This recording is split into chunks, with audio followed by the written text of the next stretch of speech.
একটা লেখছি ইসলামের পক্ষে। তাই নাকি? এক লাইন কোন তো দেখি। এই কবি সাহেবের 10,000 টাকা। কবি সাহেব আমাদের। আউযু বিল্লাহি মিনাশ শাইতানির রাজিম, বিসমিল্লাহির রহমানির রহিম। কবিতার নাম রঙের মেলা।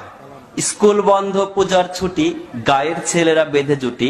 পূজা দেখলাম উল্লাপাড়া, তথায় দেখি হিন্দু ভরা। দেখলাম গিয়া মাটির মানব, মানব তো নয় দেখতে দানব। 10 হাত তার 2 পা, হিন্দুরা তাকে বলে মা। 10 হাতে 10 অস্ত্র ধরে বসে আছে সিংহের পরে। সে বলিতে পারে না কথা, সবাই পায়ে নোয়ায় মাথা। গলায় দিয়া ফুলের মালা, খাওয়ায় তাকে দুধ কলা। ভক্তি শ্রদ্ধা করে মান, বাক শক্তি নায়কো প্রাণ।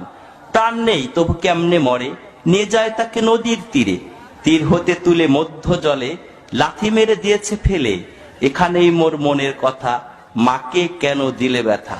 করছো কেন রঙের মেলা, এগুলো তো ভাঙাচুরা খেলা। এই খেলাতে নেই কো লাভ, এই খেলাতে শুধুই পাপ। পাল্টিয়ে ফেলো মত, হও শেষ নবীর উম্মত। খোদাকে মানো প্রভু।